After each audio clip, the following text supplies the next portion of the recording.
Good afternoon, Mizzou fans. Gabe DeArmond here, live overlooking Faurot Field at Memorial Stadium after the Missouri Tigers fall 27-24 to the Alabama Crimson Tide. Cody Goodwin will be along momentarily. I'm a one-man show right now. Billy Derrick out of town this weekend. Not here to push the button, so I'm going to do my best. I have uploaded a bunch of voicemails. I have seen a bunch of your comments. We are going to get to all of those as we go along.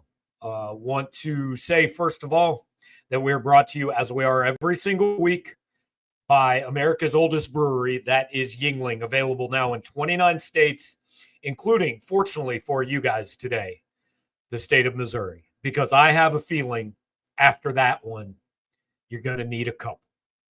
I think Eli Drinkwitz is going to need a couple. I think Bo Perbula is going to need a couple. Corey Batoon's going to need a couple. Kirby Moore's going to need a couple. There's a bunch of people that are going to need a couple after that. So I hope you have grabbed your Yuengling. You are settled in here with us. We are going to spend, look, it's an early game. It's only 3:15. We've got as long to play group therapy as you guys need today. I am going to offer you, to begin with, my opening thoughts. They are twofold. Number one, this one somehow feels worse than last year's Texas A&M or Alabama games because you were never in those games. You weren't good enough to win those games. You were good enough to win this game, and you didn't even have to play an A game to do it. Alabama opened the door and asked you to walk through it. You got some bounces. Missouri should have had 3 first-half turnovers. They had none. Kayla DeBoer inexplicably decides to punt from the 36-yard line with, a minute and 30-ish seconds to go. They're handing you the opportunity, and you couldn't take it. I think that should feel worse than simply being blown out and not being good enough. This one was there.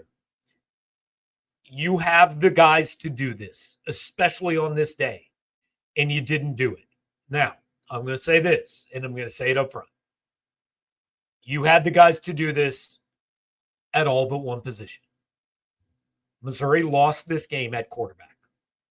The guy on the other side is worthy of being in contention for a Heisman Trophy. He made Heisman Trophy throws, especially on 4th and 8. There were some others, but that's the one that really stands out. Missouri, before the last 2 desperation drives, had 69 yards passing, and 26 of them came on the first throw of the game. We're going to get into this, and I kind of want to wait to get into it further until Cody gets here and until I can see some of your guys' comments on it. But the simple fact of the matter is that after 2 games against Central Arkansas and Kansas, a lot of people started this Penn State kept the wrong guy line. And Bo Perbula may end up being wonderful. He may end up taking Missouri to places it's never been. Right now, he's not good enough. Missouri has the run game to compete for a championship. Missouri has the defense, and we'll get to it, I know, but has the defense to compete for a championship. Missouri right now does not have the passing game to compete for a championship. There were a lot of, why are you bailing out this quick plays? There were a few, where are you throwing the football plays, including the last one. I'll be honest, I have not seen a replay. I know that Kevin Coleman appeared to be open on the last play. I know that multiple people have told me Marquise Johnson was more open than that. And the ball went to Donovan Olubade. Is it unfair? to pin this on one guy. Eli Drinkwitz wouldn't do it. After the game, he said, I'm not a sign and play. We weren't good enough. He took all the blame. That's what a head coach should do. In the NIL era, I don't think it is unfair to say that Missouri lost this game at quarterback. It's nothing personal against Bo. It does not mean he can't get better. But the only difference in these two teams today was at quarterback. Ty Simpson was largely very good. Bo Pribula was mostly not very good. And at the most important position on the football field, it is hard to overstate how much that matters. There were other problems. We are going to get into them. The defense was not perfect. The kicking game, the punt game is not good. The play calling you can question. There are many other issues. But if we are boiling this down to why was this Alabama 27-24 rather than Missouri 30-27, it was at quarterback. And that's really all there is to it. That was the main spot. Want to hit up a couple of the super chats real quick. Bo just had his Simpson Florida State game. Loss sucks, but the season is still young. Look, guys, the season's not over. I wrote that immediately. Like, you were in this. You went toe-to-toe with them. You should have won, to be quite honest. But Eli Drinkwitz said, we didn't show up here to be close. The beauty of the college football playoff era is, yes, your season is not over. You can still go 11-1 or 10-2, and you can get in. And based on what I saw today, Missouri has enough to do that if it plays well. Now, it is going to have to play well, which it did not particularly do today. But if it plays well, Missouri can do that. But I'll be honest, I don't think I'm just not going to play the moral victory game today. You should be beyond that. All week, there were a lot of picks that were basically on this. I've seen Alabama win this game, and I haven't really seen Missouri win this game very often. And it made you guys mad, and it didn't make any sense. And it doesn't make any sense because none of the guys in Missouri uniforms for most of those games were here today. But ultimately, that's kind of what happened. The guys with Alabama on their shirts have been in this game, and they weren't perfect. But when they had to have it on fourth downs, on huge defensive snaps, like they largely got it. And when Missouri had to have it, they largely didn't. Now, is that because your jersey said Missouri and theirs said Alabama? No. But Alabama has played for a lot of titles because it wins this game when it didn't play its A game. Missouri has come close, but not necessarily broken through because too often Missouri has not been able to make that play, whether it's 1 or 4 or however many. Truman says, no moral victories. Should we be worried that our QB can't compete at this level? I'm not going to go there yet. But like I said, the passing game as it is today is not good enough to win the types of things we're talking about winning. It is good enough to go 9-3. Is it good enough to go 10-2? And like, there are two ways to get where we're talking about getting. There are two ways to go 10-2 and get to a playoff. The first way is that this passing game and this quarterback get better, that they watch film, and I'm pretty certain that final play is not going to be a fun film session for Bo Pribula. I'm pretty certain they are going to point out at least two guys that could have made a catch to get Missouri into at least potential game-tying field goal range, and there was still about 35 seconds left, and you got a shot. So either that improves, or you are good enough everywhere else to win in spite of that. I've said for 4 weeks now, there's going to come a day where either Bo Prabula has to go win a football game against a good team, or they have to win in spite of him not being able to do that. Today was one of those days. And on a day when the passing game wasn't getting it done, when Bo went 16 of 28 for 167 yards, 2 touchdowns, and 2 interceptions, and 98 of those yards came on 2 drives at the end that were, look, I don't want to call them meaningless because they obviously weren't meaningless. But that next to last drive, that was not the full Alabama defensive experience. The last drive, you got the full experience where they're trying to keep you out of the end zone, and they managed to do it, or out of field goal range, and they did it. So on that day, allowing Alabama to go 3 for 3 on 4th down defensively, which included, by the way, converting a 3rd and 23 with the game on the line, that's not good enough. Allowing Alabama to keep the ball for 38 minutes, that's not good enough. Ahmad Hardy having 12 carries for 52 yards, and off the top of my head, probably none in the last 8 minutes or so. That may not be true, but it seems like those numbers were 12 for 52 for a long time. That's not good enough. So there is blame to go around. But again, we are coming back to the same thing. Either your quarterback and your passing game have to get better, or you have to find ways to win in spite of them not being good enough. That is, I feel like, where we sit right now. I want to get to a few of your comments. And Winsfield Walking Stick, regardless of the outcome, one hell of a game. It was a good game. It's not why we're here. We're not here for entertainment. Now, I appreciate, look, it was better than last year. But again, it kind of hurts more than last year because it was there to win. Like, this is not vintage Alabama, guys. This is an Alabama that gave you chances, and you got breaks, and you couldn't make it happen. And that's difficult. Blame the refs, blame our players, blame play calling, whatever. Fact is, we were only better than Bama the first 4 minutes and the last 4 minutes of each half. The other 52 minutes, that adds up to a lot more than 52 minutes or 60 minutes. Not sure.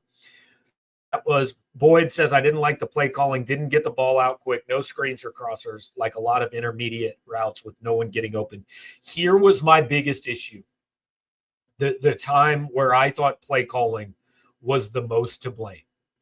Alabama had just missed a field goal. It is 20-17. You have not thrown the ball well all day. Why are you throwing on first down? Throwing on first down immediately put you in 2nd and 12, which means you kind of have to throw on 2nd down. And when that's incomplete, you absolutely have to throw on 3rd and 12. You were in a 20-17 game with, 6-ish minutes left.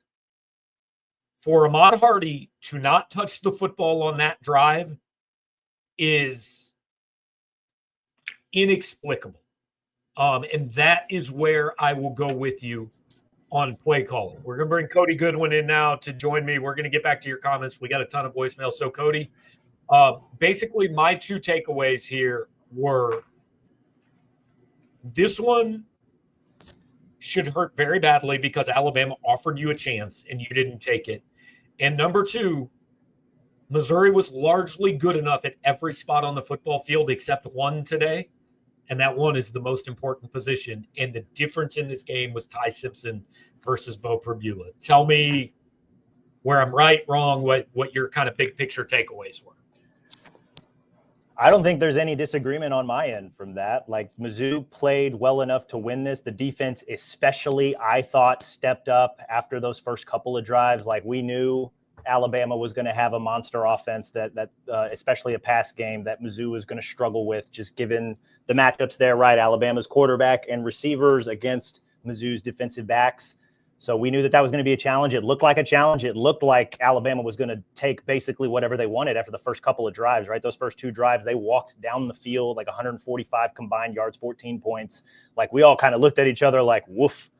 Not great, right? Not great. But Mizzou's defense stepped up and put the clamps on them, and maybe not put the clamps on them, but frustrated them enough to make it so that the offense, as frustrating as that unit was today, to give them a chance to come back into this game. Like it was, I don't think any of us pictured 17-17 after the, first 5 plays of the second half after watching the first half unfold. So I think you're spot on in that the quarterbacks were a difference today.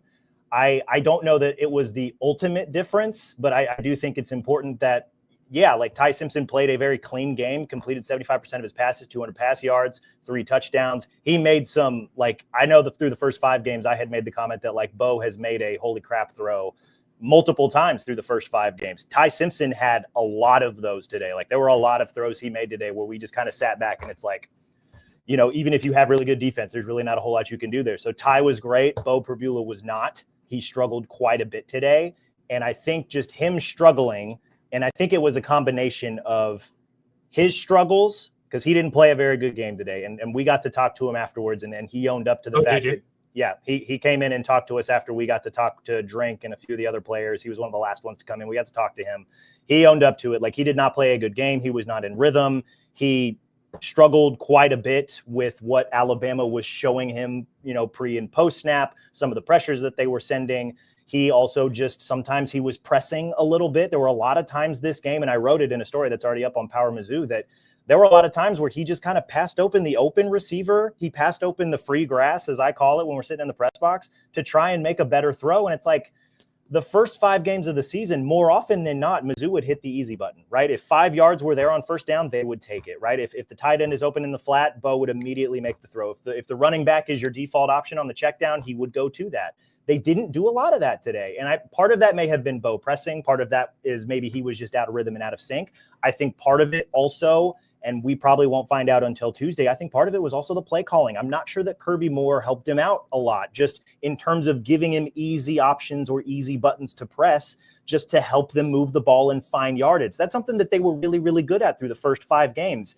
And you saw a lot of opportunities. I can't tell you how many times in my notebook I circled, rewatch this play, because it looked like Bo was passing over the easy button to try and make the harder throw. And I don't know if that's because he felt like he needed to, or because he didn't see the easy throw, or whatever the case may be. But I felt like in tandem with Bo not playing a good game today, Kirby Moore, I think, could have done him a few favors to help him with some of the play calling. And the offense was at fault today. The offense was the reason that they were not able to get this done today. Right before you came on, and I don't know how much of it you heard, but I said the biggest play calling issue to me was after Bama misses the field goal, it is 20-17. And Missouri, which has not thrown the ball well all day, throws on first down, immediately gets put in 2nd and 12, kind of has to throw again the next 2 plays. Explain to me, we came out of last week saying, I feel like Vandy should have run the ball more. Why did their tailback have only 7 carries? How does I set the number at 25 touches for Ahmad Hardy in this game. How does he have 12 carries? Make it make sense there. See, and that's a really good point as to why I think Kirby Moore could have helped him out a little bit. Mizzou ran the ball, Ahmad Hardy only had 12 carries. He only had 14 touches total when you add in his 2 catches. That is a little bit, I don't want to call that full malpractice, but that's just you can't do that. We knew that part of the equation for Mizzou to win this game was going to be Ahmad Hardy touching the ball 25, maybe even 30 times in this game. And he just didn't do it. Now, he still ran the ball 12 times for 52 yards. That's 4.3 yards per average. Bo ran for, I believe, 69 total yards when you adjust for sacks, still finished with 61 yards on 11 attempts when you factor in the way college football accounts for rushing stats. Jamal Roberts, 5 carries for 50 yards. I know 39 of them came on 1 run, but by and large, Mizzou ran the ball, I thought, fine, right? 5.8 yards per carry. But it seemed like they went away from it, or I felt like they could have ran the ball more. I kind of thought that maybe Mizzou would have to run the ball 35, 40 times today. And when you're averaging 5 yards a pop, I was shocked that they didn't lean into that a little bit more. And so I guess looking at how they used Ahmad Hardy and how they maybe leaned on Bo a little bit too much in this game, which could have been another reason why Bo maybe felt like he was pressing a little bit. That's where I'm Bo played a bad game. I agree that the quarterback, there's a distinct difference in the 2 quarterbacks in the way that they played today. but also like play calling, I felt like could have been a little bit better. They could have leaned on Ahmad Hardy in the run game a little bit more. They could have leaned on some easier, quick passes. Like I know sometimes coaches like to use the short pass game as like an extension of the running game, right? Like get the ball out real quick, get it to a playmaker and let him go get yards after the catch, right? It's basically a substitute for the run game.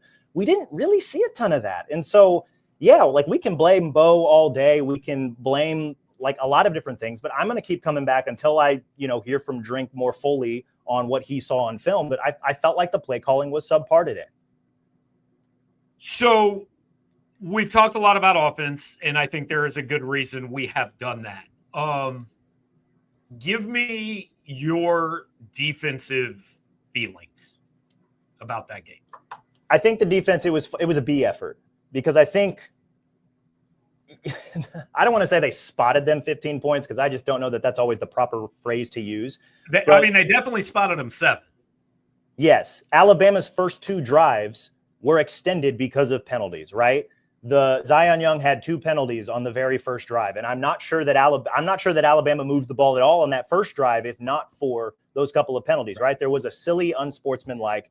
And yes, we can argue until the cows come home that really wasn't taunting or unsportsmanlike or whatever. But they're going to call it. They're going to call it. Like, don't put yourself in those situations and you totally remove and then the other one was the offsides call on 3rd and 5 that made it 1st and goal. So, okay, touchdown Alabama. The next one, targeting. People are going to be up in arms about this wasn't targeting. What do you want the DB to do or whatever? Like, it's Marvin Burke's helmet made contact with Derek Meadows' helmet, like right under the chin area.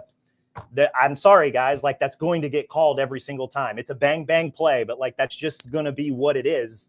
I don't know exactly what the coaching point is to try and figure out how to avoid that, but 3 penalties in 2 possessions, that helped Alabama get down the field, right? So all of a sudden they have 14 points their first 2 possessions. So that stunk. But I honestly, I say it again, the defense is largely the reason Mizzou had a shot to win this game at all. I thought after that they were able to settle in and they played really well. They were able to get after Ty Simpson quite a bit. They finished with 4 sacks, 7 tackles for loss. They got out, they hit him, I think 10 times total today. They, after the first couple of drives, they were able to settle in and get off the field on 3rd and 4th down for the most part, mostly 3rd down. 4th down, Alabama had a lot of success, but yeah, I'm not sure Mizzou has a shot to win this game in the way that they did late in the game, if not for the defense. So it's probably in that B- range in terms of how the defense played, because there was at one point where they were getting stop after stop after stop in the second half, and the offense would come out and do nothing. And so, especially in the second half, like I think I even tweeted it, the defense did as well as could have been reasonably asked against a very explosive offense. And I come back to Missouri's offense for a number of different reasons. I think that's the reason why they weren't able to get it done. I thought the defense played well.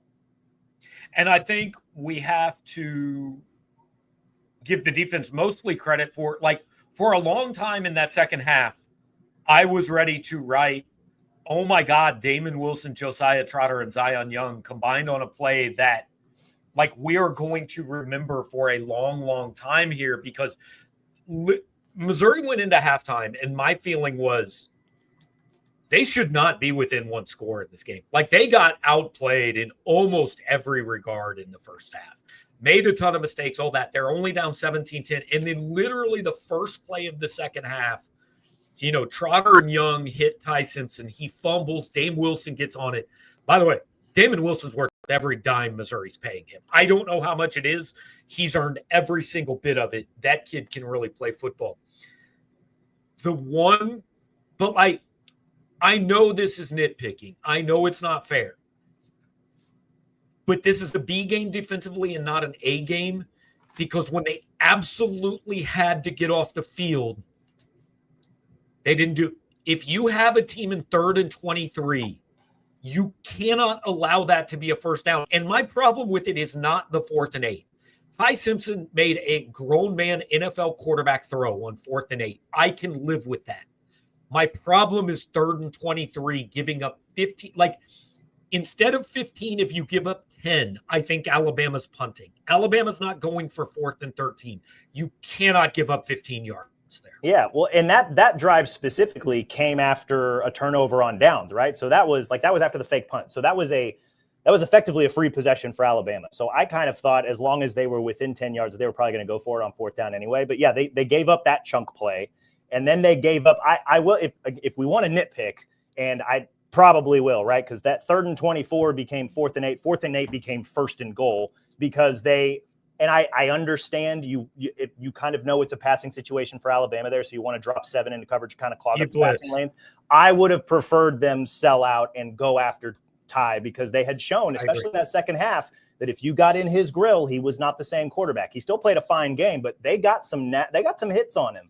And so that 4th down play, I would have liked to have seen them draw up another blitz and send some pressure just to sell out. If you send pressure and he still beats you, part of me, I can live with that, I think, a little bit more than letting him drop back and pass, because we saw if he drops back and he has time, that was a beautiful throw down the field that ultimately 4 plays later they turned into a touchdown, and that was the difference in the game. So the other one, 4th and 2, like, do you have any idea what all I know that the running back was completely uncovered. I don't know whose fault it was. I don't know exactly where that broke down. I don't know if you do off the top of your head. On which 4th and 2 that ended up being the touchdown that put Bama up 27-17. Yeah, I mean Nick Rodriguez was running at the quarterback. I don't know if he was supposed to cover the back. I don't know if somebody behind him was supposed to. I'm not sure. But. Are you talking about the play where Ty flipped it to Jam and we were all? No, I'm talking about the touchdown that put the touchdown that put Bama up 27. Yeah, I don't know exactly what happened on that play. I chalked it up. This is another rewatch thing, but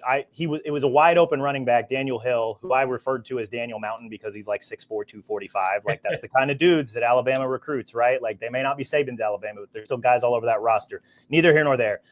Defensive miscommunication in some capacity because that dude was wide open on 4th down after you had gotten them to 4th and goal, right? Like again, missed opportunities here. That was the other large takeaway here that I think from me, and I wrote the story, just so many mistakes, so many missed opportunities. Like it was the story I wrote, I think I even put it like an incomplete list, right? Because there may have been one that I missed when I was kind of rushing my way through that story. But there were just so many mistakes, so many opportunities that Mizzou could have had. And I think that's why, like when Drink said afterwards that like this is heartbreaking, this is disappointing, like this one's going to stick with us for a while, this one hurts. Like I understand, because like this may not have been even close to the best version of the Missouri Tigers in this 2025 season, and yet they still had multiple opportunities to seize control of this game, and they just weren't able to cash in on it. It is a borderline miracle. Like Alabama scored to go up 27-17, and there was about 3:20 left in that game. Missouri had the ball back with the chance to win with 1:20 left. Like they go the length of the field, they score. They don't get an onside kick. By the way, I agreed with the decision to onside kick. I know some people didn't. But then they get the stop. They get the stop, and they get the ball back. Thanks, Kalen DeBoer, for that. Like, had Alabama lost this game, I mean, why Kalen DeBoer is choosing to punt on 4th and 5 from the 36-yard line, I have absolutely no idea. Like, it doesn't make sense at all. But whatever, they got the ball back. And it made it feel like, had Missouri just gone 4 and out and they lose this game 27-17, I think you can take it more than you can. Like, despite all of that, they had the chance to win it. And they had 2 open guys on the final play of the game and just threw it to the one guy that was covered.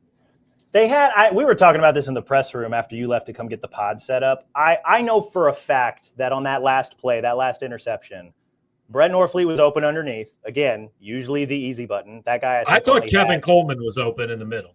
See, and we were debating that because I personally didn't think he was, because you look at the play. He was more open than the guy Bo threw it to. Yeah, well, he threw it to, I think, Olugbade, and Olugbade was absolutely not open, and he was also not looking for the ball whatsoever. But we also know that Marquise Johnson was wide open afterwards, and he kind of threw a little bit of a fit and slammed his helmet afterwards, which kind of fitting given how frustrating the offensive game was. I was going to ask, is that a worry of like, because I think, and I know you weren't here last year, but we saw that last year, specifically with Luther Burden. We saw a guy who felt like he was open and didn't have a quarterback that could get him the football. Is this a potential problem? Like, it's only one game. I'm not worried about it now. But what if we see it again next week? You might see it again next week, because you might see it again next week. And like, I would encourage people. I know it's 3:45 right now. Auburn plays Georgia tonight. Pay attention to that Auburn defense, man. There are dudes all over that defense. It's a really good defense, right? So Bo's going to be put in these spots for the rest of the season, because the rest of Missouri's schedule is SEC opponents. So I don't know if it's reason for worry yet, but it's one of those things where it's like, I'm going to be keeping an eye on this, right? Is it a matter of, does he lock into receivers and pulls the trigger a little too quickly? Is that perhaps a byproduct of some of the quick, easy passes that he's used to making, or at least we saw him make a lot of through the first 5 games? I'm not football smart enough to dissect maybe his processing and his ability to kind of survey the entire field and make a decision in that way. But he had a handful of throws today where he passed over the easier option or another open receiver to try and make a harder throw. And one time he should have been picked. Another time he was. Both of his picks were times where he threw to receivers where the communication level was not there. On the first pick, he was throwing at Kevin Coleman, who maybe he was open. It was kind of a tight window. Coleman just never looked. Coleman never turned around, right? So full miscommunication on that one. Same thing, like Olubade did not turn around for the ball at all. I'm not sure that he was even open, but like if you go back and look at that play, one of the camera angles shows 5 tied defenders and 2 Mizzou receivers. Like, why are you throwing it there when you've got Johnson and Norfleet both open and you just need to find yards? Like, that was the weird, frustrating part of watching Bo today. Somebody's knocking on the door. I got to check them. You know, usually when we have night games, we don't have to worry about people who are like knocking on doors, but they were knocking on my door as well. And I think you guys saw me turn around and now I'm ignoring. Yeah, I don't know. They went away. So I want to get to voicemails in a minute, but we got another super chat to get up here. Call it what it is. Drink doesn't have it is an in-game strategy. Like, I'll let you react to that before I do. This is hard for me to like as an in-game strategist because what exactly are you meaning by that? Like choosing to, situational play calling, situational, whatever the case may be. Like, I think another large takeaway that I had at the end of this game is that look, that's a really good football team that Missouri just played as well too. Like Alabama did not play their A game today as well. And Mizzou had a say in that, but also that Alabama team has warts. I think they have fewer warts than maybe a lot of other teams around the country. And I think we even said, you and I, Gabe, coming into this game, that if Alabama played their A game, there's not a lot of teams in the country that are going to beat Alabama when they play their A game. Now, they did not play their A game today, but I think we saw the difference between, we'll call Alabama it was probably closer to a BB plus game, whereas Missouri was closer to a B minus C game. And that's like Missouri is not that far off given how different those games were played, And so that's a good Alabama team. And that's an Alabama team that you cannot give extra opportunities. And Mizzou did that a little too much today. Yeah. So Ryan followed up and said a guy that was hired as a QB guru has been the exact opposite. So that's a different conversation than in-game strategy. See, and here's the problem that I fight after every single loss. In college football, it's always the coach, right? Because the coach picks the players and he picks who to play and he calls the plays. And so no matter what, fans are always people. I got a couple texts right after the game, out-coached. And how? He didn't tell the quarterback to throw the ball to the cover guy. He had a play that got at least 2 guys open. At some point, the players have to be accountable, especially when they are making high 6, low 7 figures. This is a frontier that we all have to cross. Nobody is saying he's a bad kid. Nobody is saying they don't like him. Nobody is saying anything personal about him, and nobody is saying he can't get better. But it is now okay to say he did not play well enough today. Yeah, and I think there's a lot of people that are in the comments he can't, coaches can't develop a quarterback. This is on Kirby Moore. This is on Drink, whatever the case may be. I think the other thing to remember too is we're still learning quite a bit about Bo Pribula. This was his 6th start. 6th career start, and it was against maybe what looks like, maybe they didn't probably look at today to some people, but that's one of the best teams in the country. Alabama is going to be in the mix for an SEC championship. They're probably going to make the college football playoff, barring some weird collapse in the second half of the season. That is a really, really good team. It's not the invincible Nick Saban Alabama teams, but that's a team that's going to be in the mix at the end of the season. And Bo, I'm talking now, did not that's a tough ask for your 6th ever career start. It's tough, right? And I'm not excusing a poor performance. He did not play well today, but just let's give the full context of this thing. That's a really good team with a lot of really good players that he had to go up against. And yeah, Alabama's defense had a say in the fight, like Drink likes to say, but also like on top of that, Bo didn't play well. And I think it's okay that both of those things are true. So let me present what I think people are actually mad about here and not exactly saying. Everything you just said is true. That team I watched out there today has the pieces to play for a championship. The defense is good enough. I still think they have the best running back in the country. The offensive line isn't maybe the best in the country, but it is good enough. Like, I think they have the pieces. And I think the frustration is, yes, this was Bo Perbula's sixth start. Fernando Mendoza visited here. Miller Moss visited here. So I think the frustration is 2 years ago, Drink went into the portal and frankly didn't get anybody. And so Brady Cook won the job by default. Now, it worked out pretty well, but I think there are Missouri fans who think probably a reason they didn't quite make it last year was the quarterback play. Drink has preached production over potential, right? But at the most important position on the field, this is potential over production. And look, it is still recruiting. You don't just get to pick who you want, and that guy automatically comes here. Mendoza has to still want to come here. I was never sold. Miller Moss should have been choice number one, but whatever. But I think the frustration is exactly what you're saying is, okay, so we're doing this production over potential. We have the pieces to do all this. And it's frustrating that we are watching a quarterback who needs to learn on the job. So yeah. I do get that. I do get that point of view. Yeah, and I'm not saying it's totally right, but I understand it. Yeah, I think the interesting thing to monitor now is like, how does Bo respond, right? Like, what is he going to be like in practice this week? We probably won't know the details to that, but you know, the next challenge is arguably just as tough as this one. He has to go on the road to Jordan-Hare Stadium and play Auburn.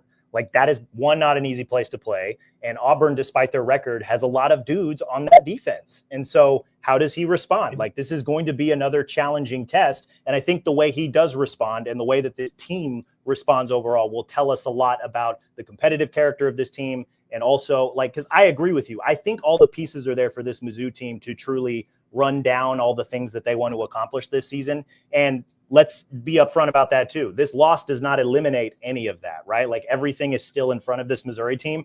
They're going to have to walk, like, the margin for error is a little bit slimmer now moving forward. And it's going to be a heck of a challenge with 4 of their final 6 games all on the road, all against SEC opponents. But everything is still there in front of them for the taking. How they respond, especially going into Auburn, like having to go play a team like that on the road, a team that's probably going to be really hungry whether or not they win or lose tonight against Georgia, like, that is going to tell me a lot about the competitive character of this Missouri team and also about just what they're truly capable of this season. Like, can you bounce back from a frustrating self-inflicted loss to get a road win at a tough venue over a tough team? If they're able to do that, like, that will tell us quite a bit about this Missouri team. I want to rapid fire through a few more super chats, then get to voicemails. I kind of save the big picture stuff. We'll wrap that with you on that before you go right. Freeway Jared, always here. Another bourbon for the L. Neat. I don't know if he thinks the L is neat or wanted the bourbon neat, but yeah, Jared, appreciate you being here. Steven says, I see why the QB battle wasn't decided till Horn was hurt. Yeah, I think it was, to be quite honest. But whatever, Ryan follows up. What was the onside kick? What was the empty set on 3rd and 2 inside your own 20? That's coaching, not quarterback play. Look, I agreed with the onside kick because here's the bottom line. You're going to have to get a 3 and out either way. You can either kick it deep and get a 3 and out, which means you might get an extra 25 yards of field position with a kicker that you don't really trust anyway. Or you can onside kick, and as Drink said, it at least gave us a chance to recover the football. Now, you can argue that the onside kick execution sucked. It never went 10 yards. I don't know when people decided to put the ball on its side and spin it as opposed to put it on its end and make it take a hop. So the execution sucked. I would have onside kicked there too. I didn't have a problem with it.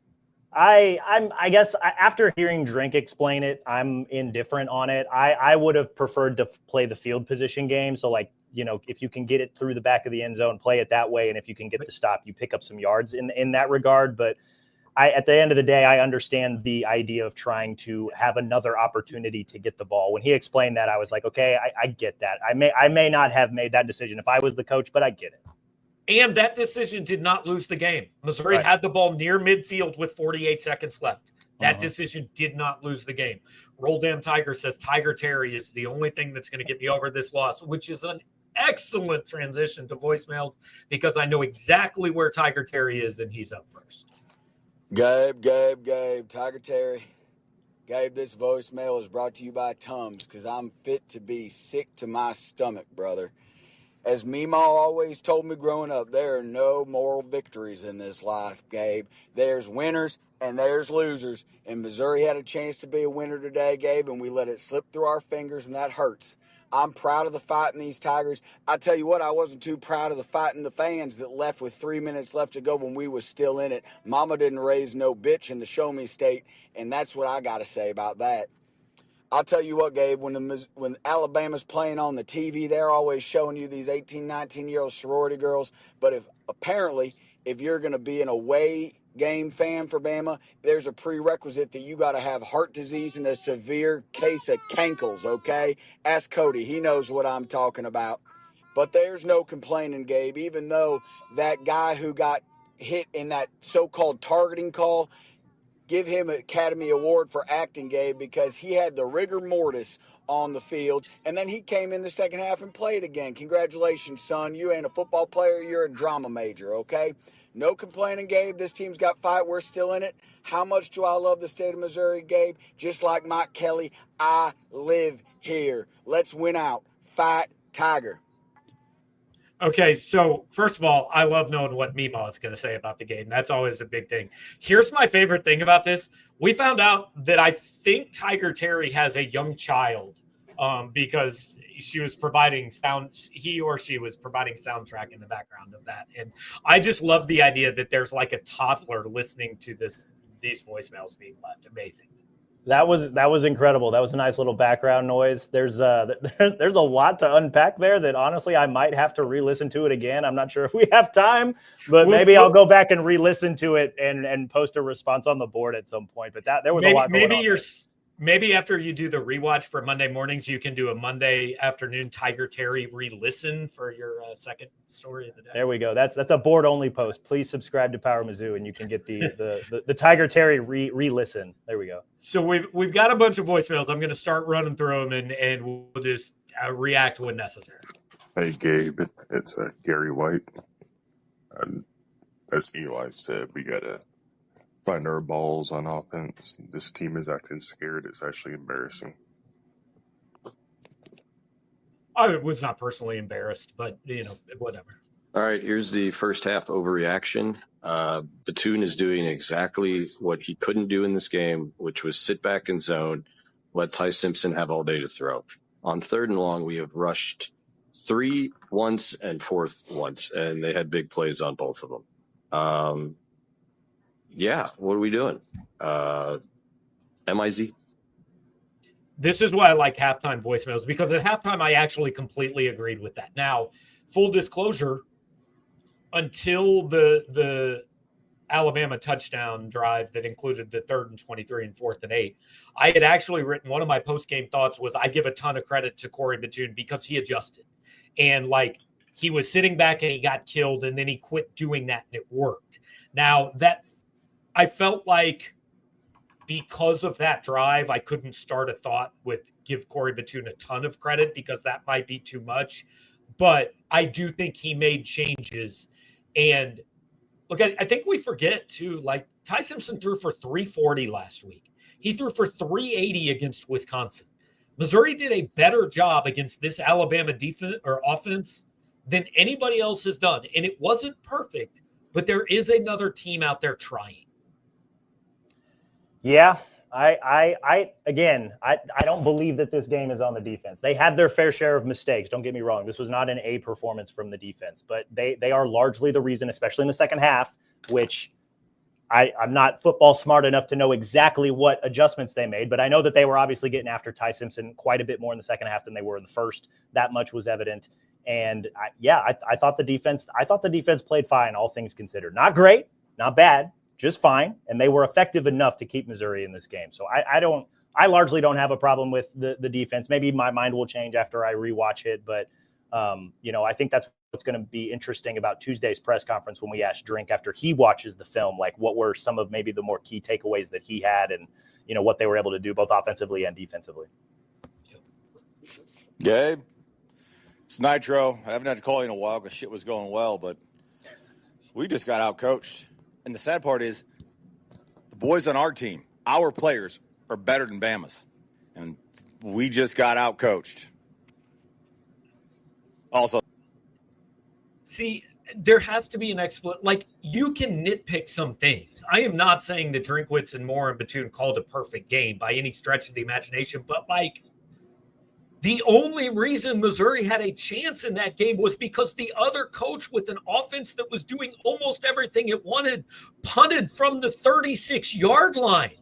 Like, that's the guy that outcoached you? I don't really think so. I will give DeBoer and offensive coordinator Ryan Grubb a lot of credit. 3 for 3 on fourth downs. A lot of those plays were excellent. Yeah. A lot of that also was the players executing, right? Like Ty Simpson was responsible for probably all 3 guys fourth whose downs. Quarterbacks don't throw 2 god-awful interceptions and should have thrown 3 look like better coaches. Yeah, 100%. And so, like, part of that was, like, Ty obviously, like, dropping back and throwing on that 4th and 8 that led to the touchdown. The other one, he had that 4th and 2 where it was him and Jam Miller, and Toriano Pride was just like, I have to make a play. So he went after Ty. Right, and he went after Ty. I thought that was the right decision, all things considered. Ty made a really good play, flipped it to Jam Miller, first down. So, yeah, I mean, like, I thought the 4th down play calls were good from Alabama. I don't know that necessarily means Alabama's coaches out-coached Missouri. Like, that's, because I thought Batoon did a really good job in the second half calling up all those blitzes and pressures, right? And that's, again, the defense is the reason Mizzou was able to stay in this game.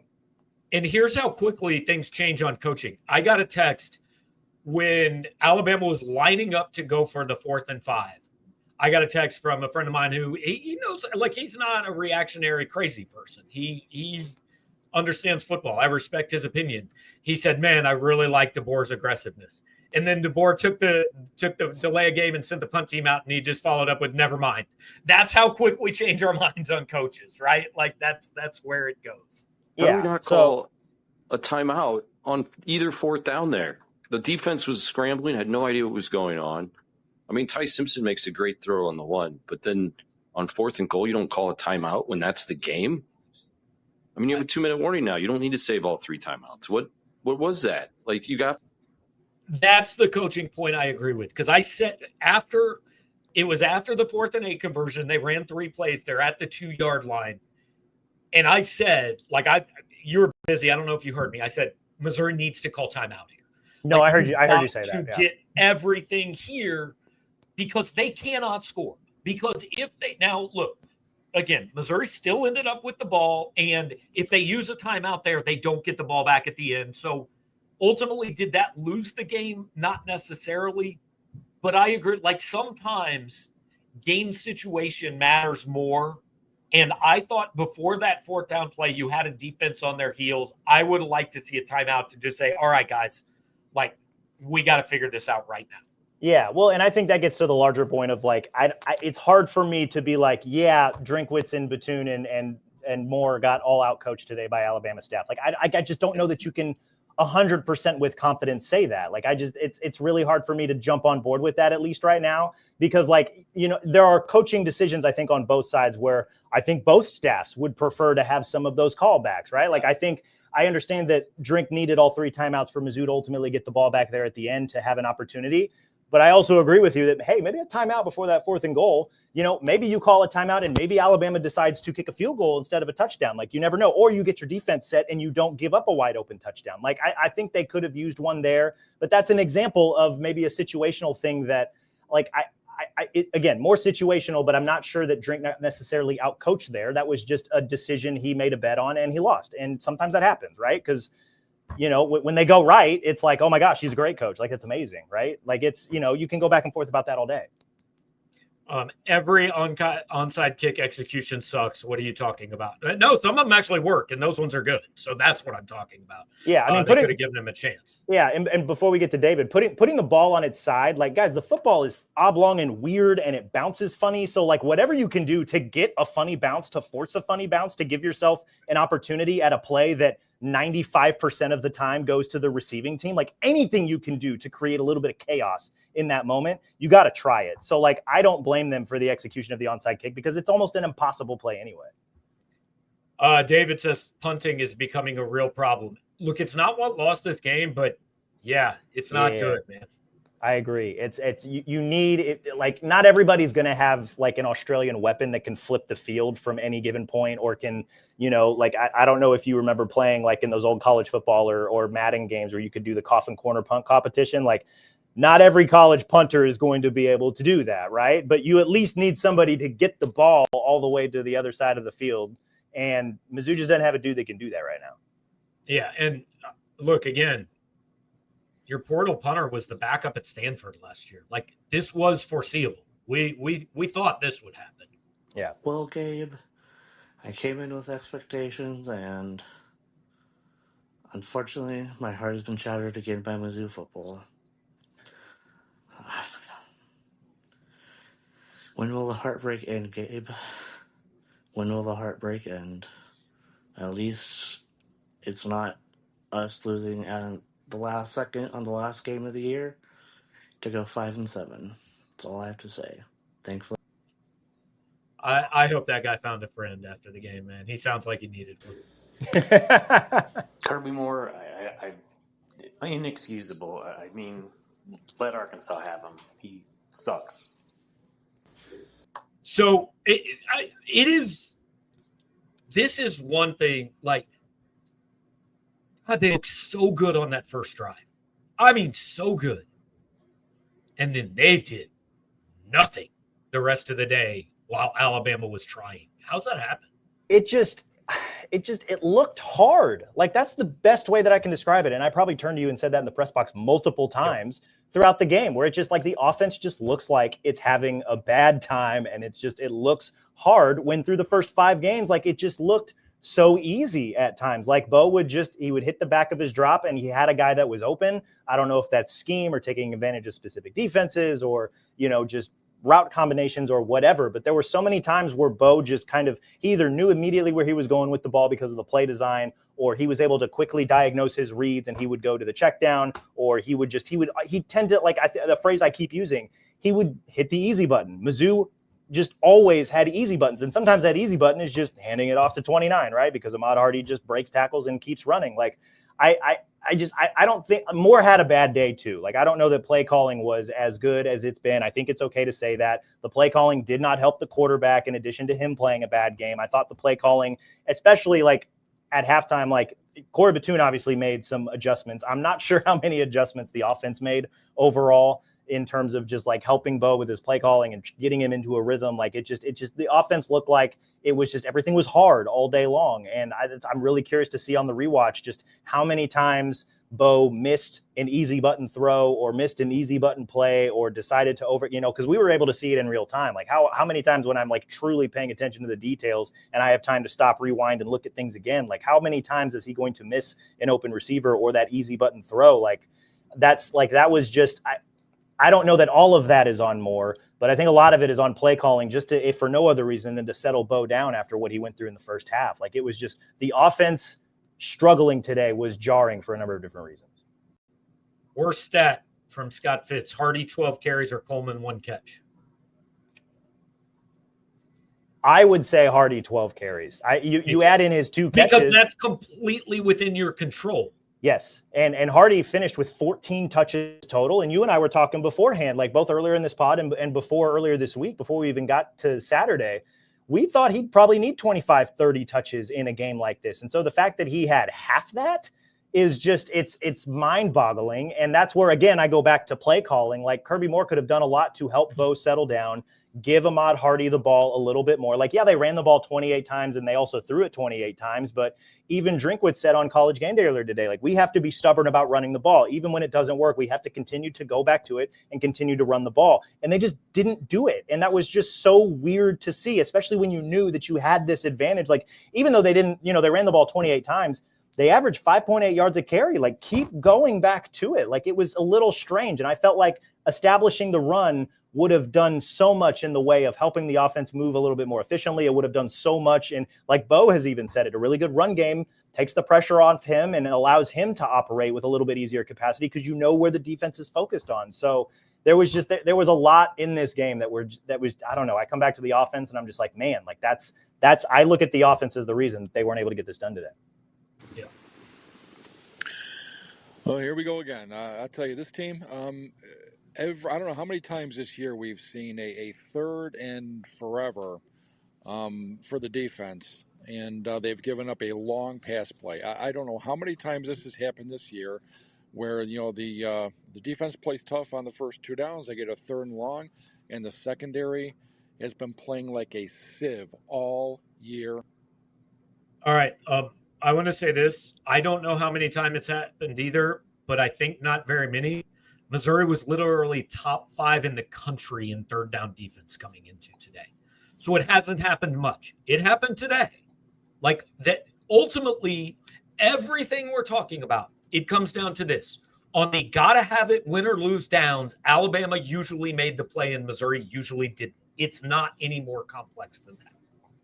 More often than not. Yeah. Like you look at some of, the third down plays early in the game, or the fact that like early in the game, also like Mizzou's defense was gifting them free penalty yardage. Like Alabama started 5 for 5 on third down. And that's not even counting 4 for 4. Yeah. 4 for 4, and that's not even counting some of the penalties that they were able to move the chains. One of those I believe was on third down. The offsides call was on a 3rd and 5. Maybe the targeting call was on third down as well. But then after that, like I thought the defense did really a good job of getting off the field, right? Starting with that, that really good play by Jalen Catalon where Ty kind of broke out of the pocket. I forget what it was, like 3rd and 8 or something like that. And he looks like he's got the path to the first down. And Catalon erased like 20 yards in a split second to get Ty out of bounds and force a punt. Like from then on, I felt like Mizzou's defense was fine on third down, but yeah, it started rough and, fourth down was a problem, but yeah. Fourth down was a problem.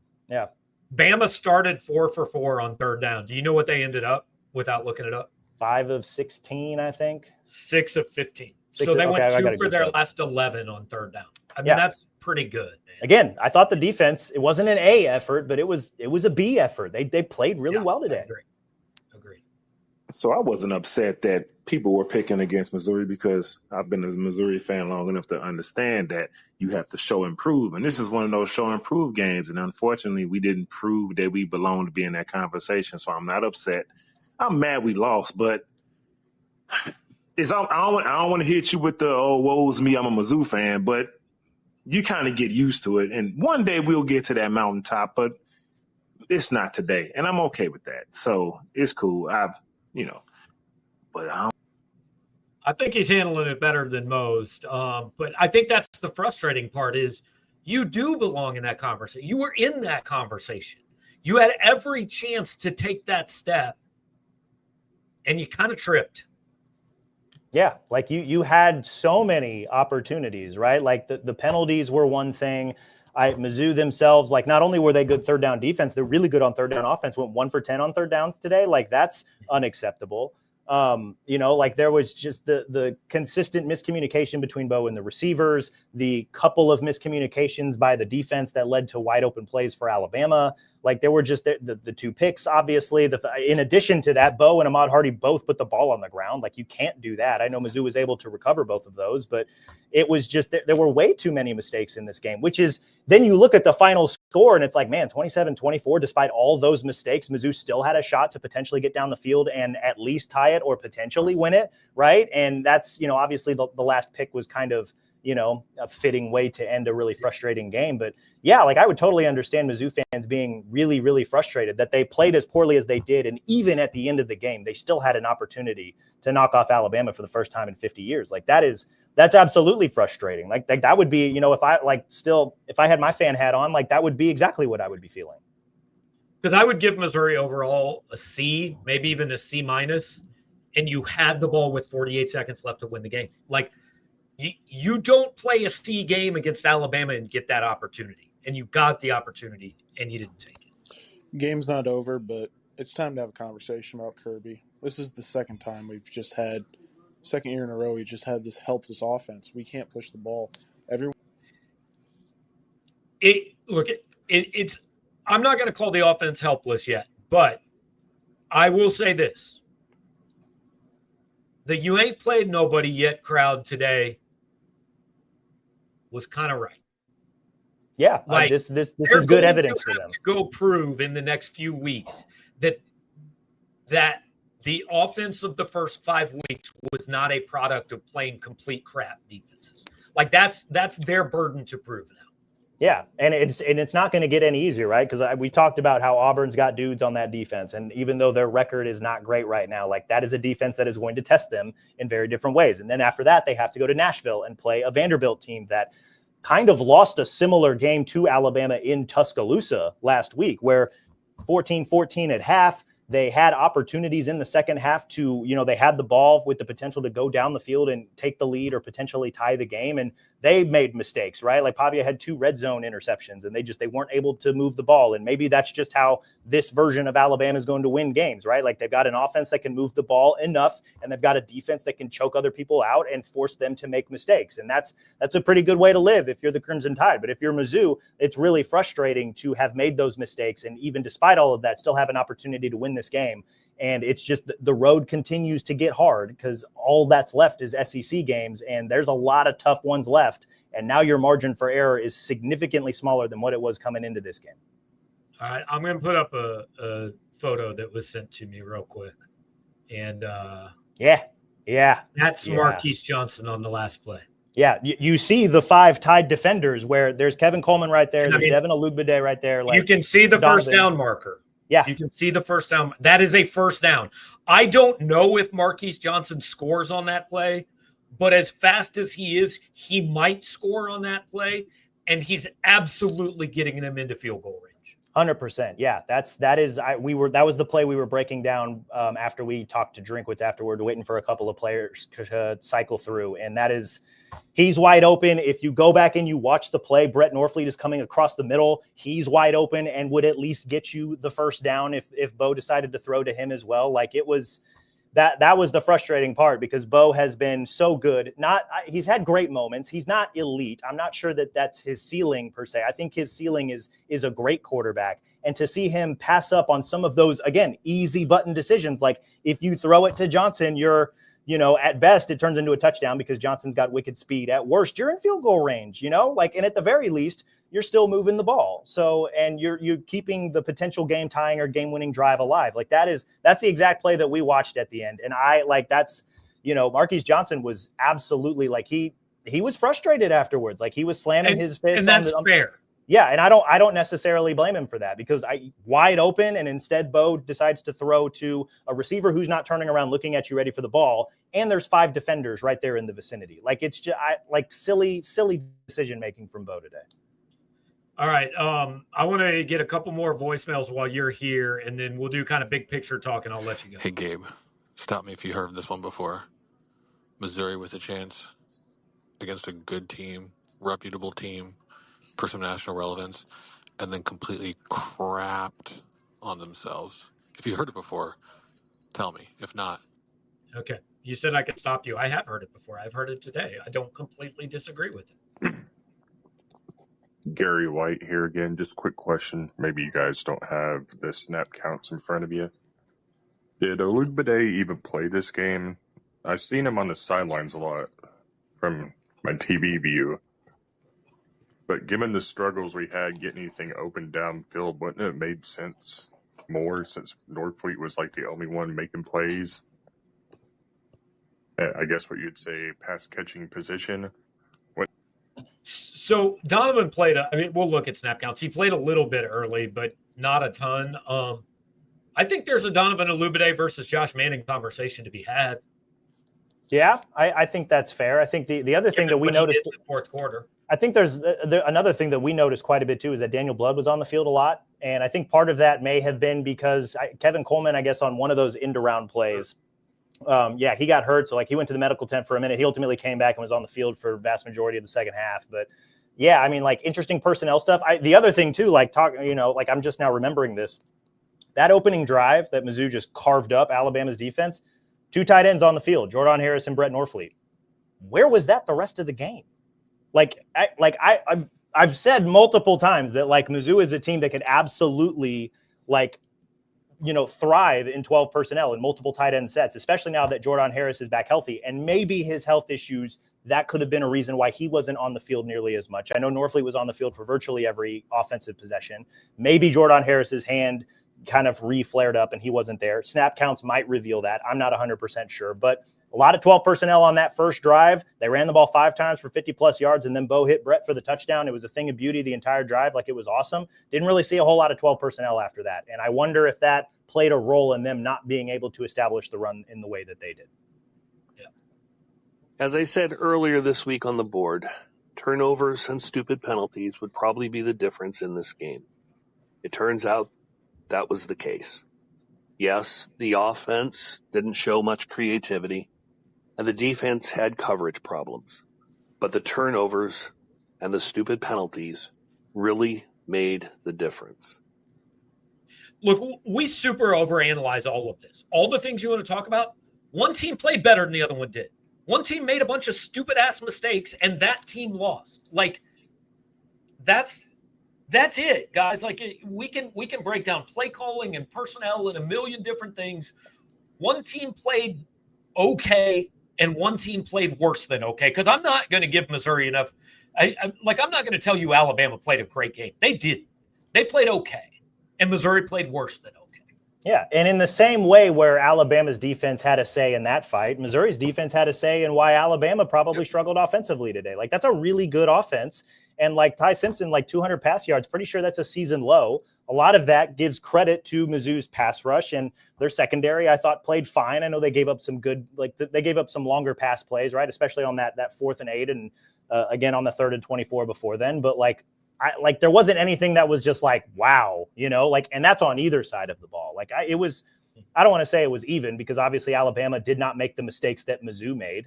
But again, Mizzou, it comes back to Mizzou had their opportunities and they made far too many mistakes in order to take advantage of those opportunities. Ryan Wimhoff with the super chat. I want to put this on the screen and say, seriously, thank you, Ryan, for the super chats. And I hope you are not deep in the Yuengling and don't wake up tomorrow and go, why did I spend $50 on these idiots talking on YouTube? I hope everything's good. But I do want to put your comment up there. Guys, it's fine. This year's wide receivers are pissed about the quarterback play the same way they were last year. Nothing to see. It's fine. Hey, look, we're saying it's something to watch. Marquise Johnson's body language next couple weeks is something to watch. I don't think there's any question about it. We'll see where it goes. I'm not going to hit an alarm button yet, but I do think it's worth monitoring. So that kind of leads, Cody, to where I want to finish with you, and then I'll finish up with some voicemails and comments and stuff while you start writing. Big picture going forward, I think it is to I appreciate that Eli Drinkwitz was asked kind of a version of, I know you lost, but what do you take away from the fact? Where do you think the program's at? Because you were with them, blah, blah. And he said, look, I didn't come here to play close. That's bullcrap. And I appreciate the way he answered that. So big picture, we know this doesn't end the season. Going forward, I guess the best way to ask it, do you feel better or worse about Missouri's chances to go 10-2 and make the playoff than you felt this morning? I mean, I don't feel better, but I don't necessarily feel worse about it, if that makes sense. This was the biggest game of their season to date. Every game from here on out, especially now that they've lost this, is going to carry a little bit more weight just because the margin for error is effectively gone now. And so, there's still a road trip to Oklahoma. They have back-to-back road games coming up to Auburn and Vanderbilt. They finished the season at Arkansas. I know people are like, Drinkwitz owns Arkansas.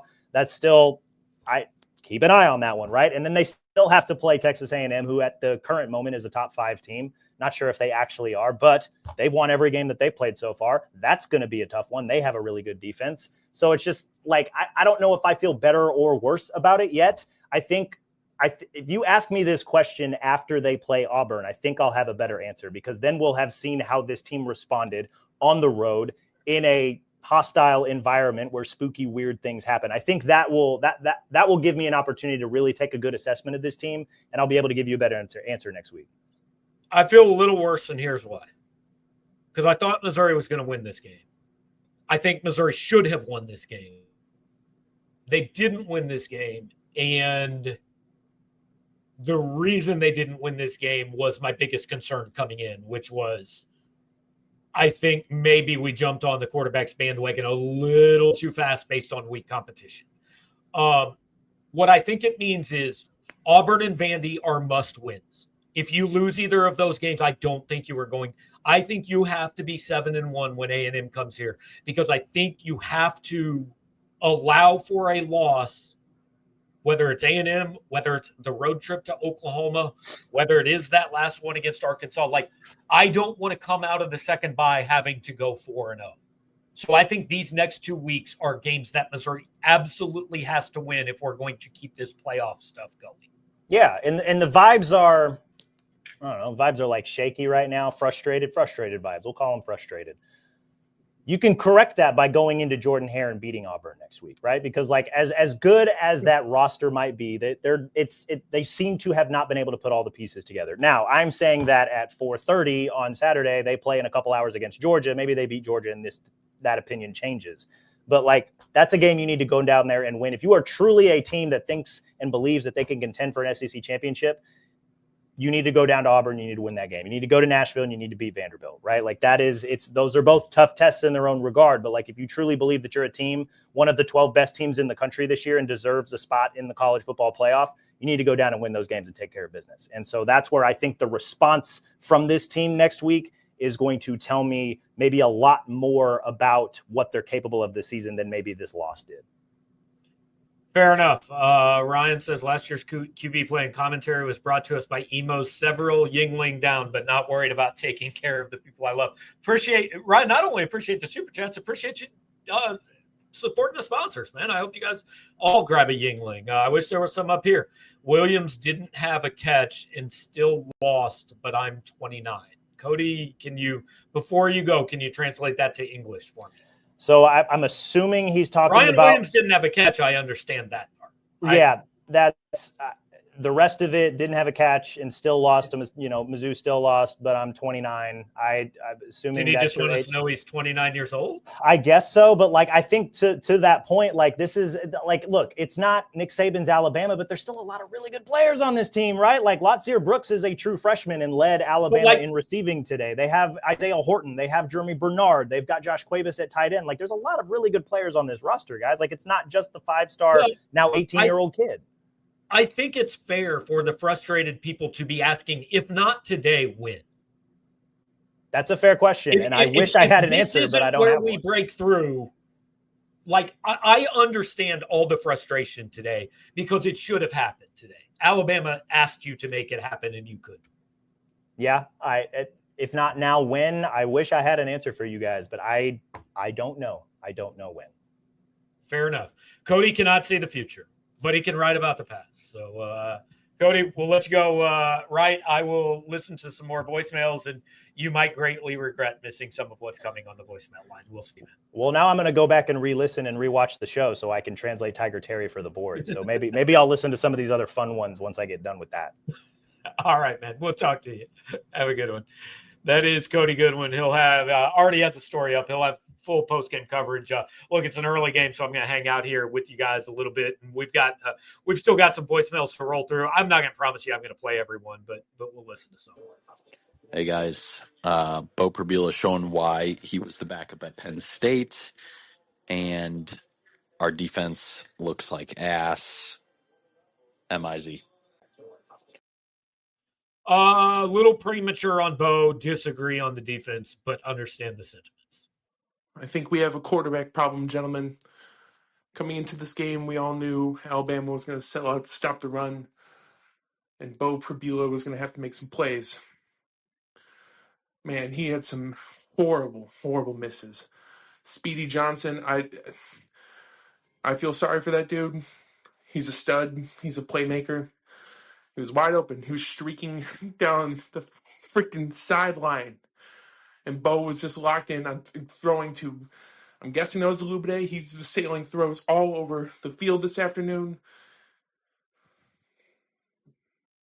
Look, you can hear the frustration. I get it, guys. I don't disagree. I understand it. Well, Gabe, just finished watching the game. Honestly, I think the defense played outstanding. They played outside of their mind, which is why I question the call on going for it with a fake punt. Not sure that was the right decision, but at the end of the day, I like the aggressiveness. Perbula, you could tell that he was inexperienced in this game, but I feel like he had a lot of heart that he showed. Nothing to really hang your hat on. You kept it to 27-24 against probably the SEC leading contender, so not too upset with it, but we got to rebound and then gather ourselves for the remainder of the season. So the fake punt is something we haven't talked about, and look, it didn't work. It was close, and it may be somewhere in the comments. I'll be honest, guys. I still have no idea if Jamal Roberts got that first down or not. If they'd given him the first down initially, it probably would have stood. There was no camera angle that showed me where the ball was when his foot hit out of bounds. So I don't know whether he got it or not. Whatever they called on the field was going to stand. But I don't have a problem with Drinkwitz making that call and going for it there, because like Cody said multiple times to me in the press box, you here to play or you here to win? That's a what I'm here to win play. Didn't work. Did it beat them? I don't know. I mean, Alabama scored on that drive, but like 2 plays later, it was 3rd and 23. So I don't think that's what beat them. I would listen to somebody that said they didn't like the call, but I liked it. It just didn't work. Gabe, Cody, this is a good team. I think it's actually a very good team with skill issues. Um, I like Bo a lot. He's got to learn to stay in the pocket and step up. Got to be able to throw the ball downfield. And if Marquise Johnson is not going to be the number one option for that, then Donovan Olubade can be, or somebody else can be. But you got secondary has got to get lined up on the 4th and goal touchdown. Santana Banner is screaming at Rodriguez to pick up the back in the bunch formation. Rodriguez doesn't recognize him or just gets lazy with his eyes in the backfield, and that's how the back gets open. So I think it's a very good team. I think it's a talented team. I think it could be a college football playoff team. I don't think that's unreasonable. I really don't. Fun thing and So that's interesting on Banner and Rodriguez. I didn't see that live, obviously, but I'll tell Cody to keep an eye on it for the rewatch. I agree. This is a good team. The question is this an elite team? Is this a playoff team? Is it a very good team? They missed a chance to make that easier today, and that's the frustrating part.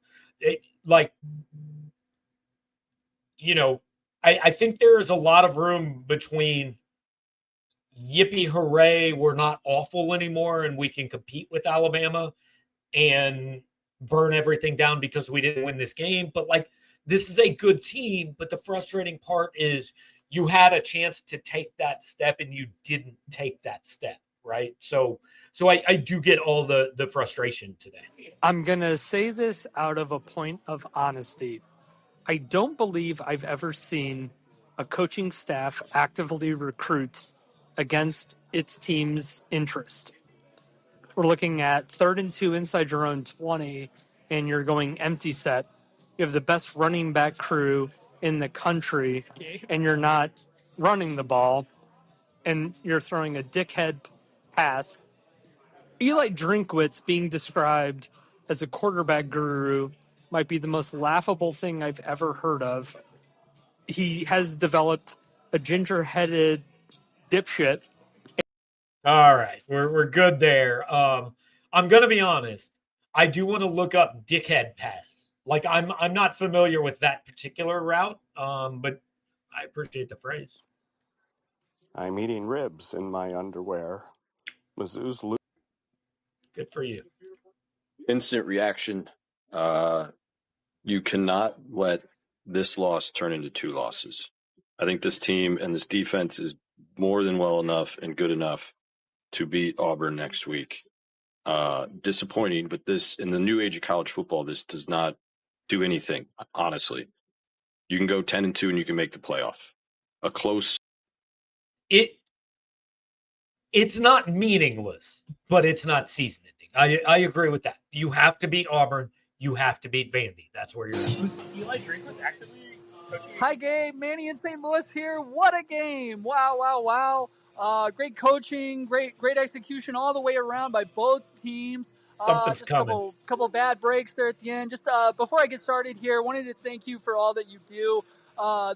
Your Monday morning column, 10 thoughts on a Monday. Wow. 10 thoughts every Monday. I don't have any thoughts on a Monday, but there you are every Monday cranking 10 of them out every week. You and Gerard and Blake and the new guy with the mustache and all of them. Drew, you do a great job.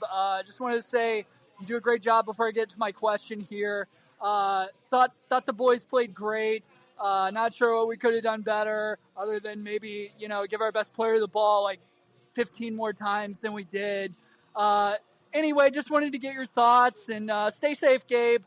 Keep up the great work. That's the most positive, upbeat call we've ever gotten. I don't think he believed any of it, but I love it. Well, proud of the way the team played. Probula, pure garbage all game long. Terrible, awful game by him. Secondary, as is typical of the secondary, giving up huge third and long plays. Otherwise, listen, it was a solid game. They lost by 3 to a really good Bama team, obviously. But, to say I'm not disappointed would be an understatement. Again, Purdue throwing passes. We've gone from anger to frustration to sarcasm in this segment of the show. Gabe, what's going on? This is Lennon from St. Louis. Just got done watching the game with my dad, and man, what a frustrating game. We just had so many opportunities time and time again, and we just couldn't execute when it mattered. And disappointing. Ahmad Hardy didn't really have too much of an opportunity to show off his talents, in my opinion. Just, man, on to the next one, I guess. Yeah, fair points, all of them. Kyler says, late to the party, having multiple chances to win the game, not converting makes it hurt more. Agreed. Kyler, that's what I said at the very beginning. This one hurts more than last year. Last year, you weren't good enough. You weren't in the game. This one feels worse because it was there and you couldn't take it. Totally agree. Gabe, Kevin Kafori here. I'll keep it brief. A lot of thoughts, obviously. I thought that going into the game, there would be no way I would be happy with a loss, and I'm still not happy, but I would put it more in the acceptable territory. I think there are such things as moral victories. Going to have a lot to iron out, but we better turn around quickly because we got Auburn coming in. Thanks. Gabe, that was a disappointing game. I thought actually that last throw by Prabula wasn't that bad. Alabode got thrown off his line. It's especially disappointed. I'd already got out my lube and it started jerking it, but couldn't finish. So we're reaching the end, guys. Hey, this was a disappointing loss. I guess the one thing we can look at, Missouri didn't play their A game and yet only lost by 3 points. However, I also think that score was a little deceptive. I think Alabama dominated the time of possession, could have easily gotten a couple of turnovers to really make the game look uglier than what it was. Maybe, we know Weiss and Burden were great players, and it was going to be tough to replace their production. But I guess maybe not duplicate, but at least come close to that production. And I think if they matched Weiss and Burden or come close to that production, this could have been a different result today. So, look, I don't know this, and certainly the last play was bad. But, I would have to go back and rewatch or get all 22 to know, is some of this a receiver problem? And I'm not saying it is. I don't know. Maybe throughout the entire game, there were dudes running wide open and Bo just wasn't fine. I don't know. I'm not saying either way. Cody will have to rewatch, and he'll probably get some information on that. But it is worth discussing, Johnson, are you open enough? Manning, were you open at all? Daniel Blood, what was the contribution? These are fair questions. Cody, I'm so sad. Hold me, kiss me with that beautiful mustache. Tell me it's going to. I'm sorry, Cody's gone. I'll pass the message along. All right, you have 5 seconds to start your voicemail. If you haven't, we don't play it. Hey, Gabe. I'm sure this is not an original question on a day like today, but I'd like for you guys to have as specific and as frank a conversation as you possibly can without having watched the film back, obviously. But you covered the team all week, right? You guys have a sense of what the game plan was and who put it together. Whose fault is what happened to the offense today? Is it all? So here's the truth, and this is never the answer anybody wants, but it's not one person's fault because everybody wants it to be one thing. Everybody wants to be able to say the quarterback sucks or the coordinator is an idiot or the wrong plays were called or the left guard isn't good enough, whatever. You want one thing to be able to point to because if it's only one thing, you can fix that and it's not that hard. But I don't think the play calling was very good. I think they went away from Ahmad Hardy too soon. I don't think the quarterback played well.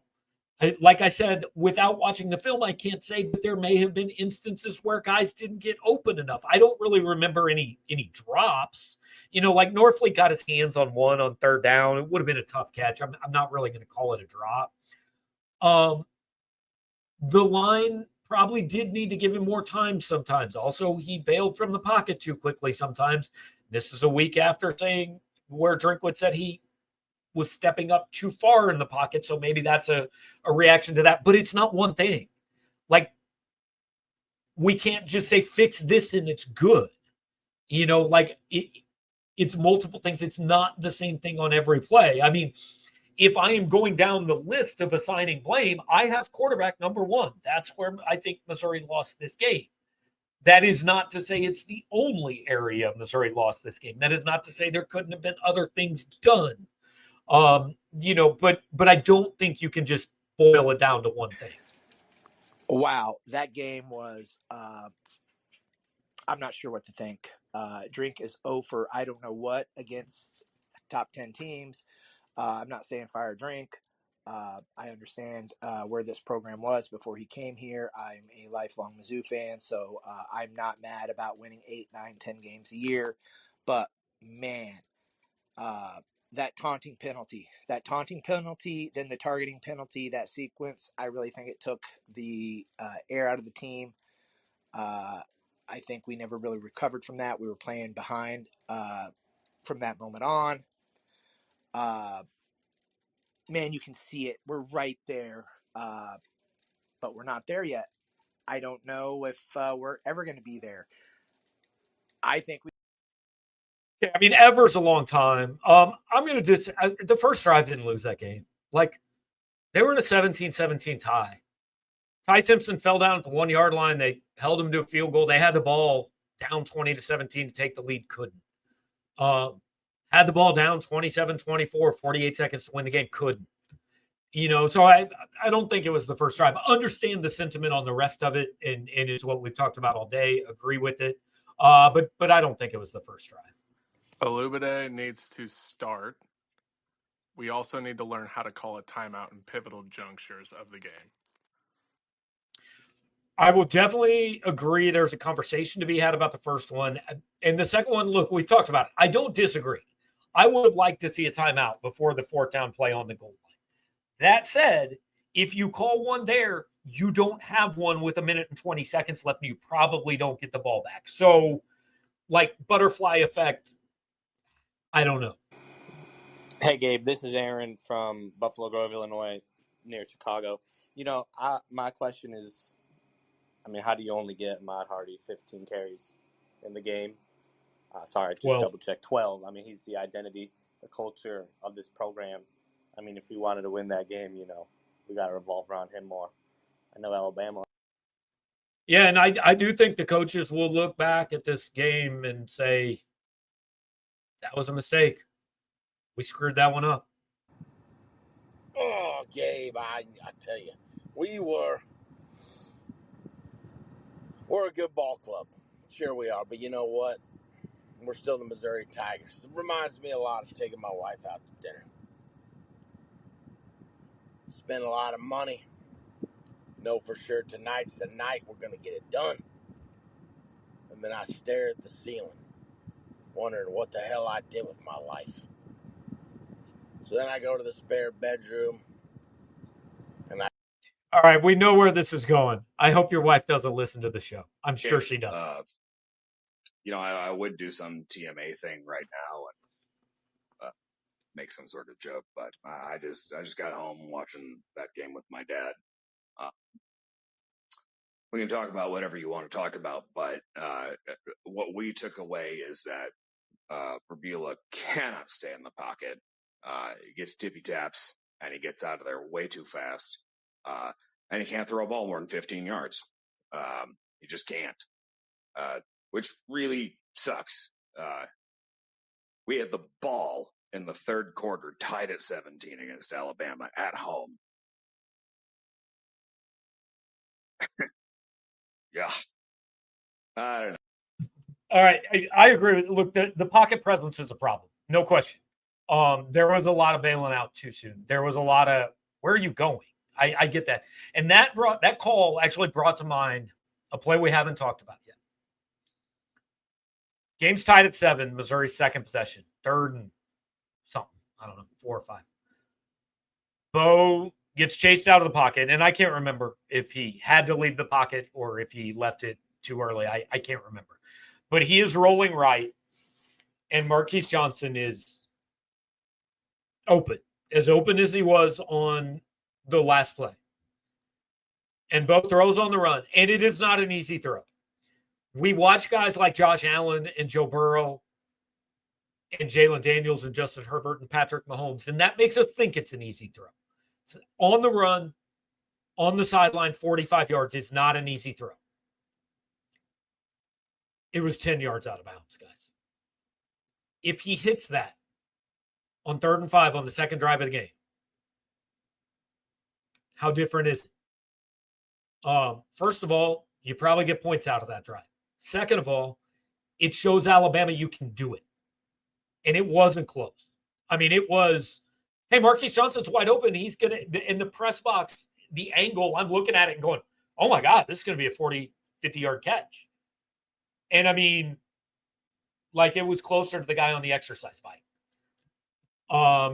That call just made me think of that play. Missed opportunities, right? Bama gave you chances. They gave you a bunch of chances. And you just couldn't take advantage of them. I don't know. Gerard staying for the whole pod is amazing. Appreciate you, man. Yeah, you used to be writing during this period of the show. It gets good toward the end. Gerard gets a shout out. I don't know, guys. It's like we've hit all the points, and I do understand the frustration. Like, I'm not trying to talk you back from this. This one stings. And this is what I'm going to write. And I was going to write it before I heard all your reactions. But my column after this is, it was there. This was the day they opened the door and said, we want you to come into our special room with these teams that belong in the conversation for a national title, that like have the path paved to make you the 12-team playoff. Here's your invitation. Please come. And Missouri didn't do it. And I am not into curses. I am not into they didn't do it because their jersey said Missouri. I don't think Eli Drinkwitz can't get it done. On this day, Missouri needed to play probably a B- football game. And it played a C- football game. And that sucks. Because had Alabama come in here and gotten a couple of those first half turnovers and you'd been down 31-7 at halftime, which, by the way, was in the picture, then yeah, it sucks, but you just check out and go, cool, we know we're not there. But like right now, you feel like you're there. You feel like you are right there. Like if they're here, you're like here. And it's those final few steps that are harder. Like going from where Missouri was in 2020 and where Alabama was in 2020 to this point was very, very difficult. You know what's harder? Getting that last inch, getting that last step, getting that game today. And you had the chance to do it. And you couldn't do it. Jared Howery says, tell us it's going to be okay going forward. And then Tyler follows up with, we won't know until we see how they respond. 100% right. Guys, if they lose at Auburn next week, I'll get on here next week and tell you this is not a playoff team. And we, like, I kind of said that after A&M last year, but I definitely said it after Bama last year. I said, we can't have that conversation for a while. They lose to Auburn next week. I will tell you that we are not allowed to have that conversation unless and until they have beaten Vandy, A&M, and Mississippi State. They get to, that'd be 8-2, then we could talk about it again, but not until then. But if they can come back and get the W next week, there's a shot. Like today doesn't eliminate you, but it does make it hard. There's no question. They're knocking on the door. I got stories to write, video to upload, all kinds of stuff. Appreciate you guys all hanging out with us. Got up to 500 or so, which, hey, a loss. There's other good games on. I appreciated all the super chats, all the comments, all the voicemails. Appreciate you guys. Thanks to Yuengling. I'm about to get kicked out. Got to go.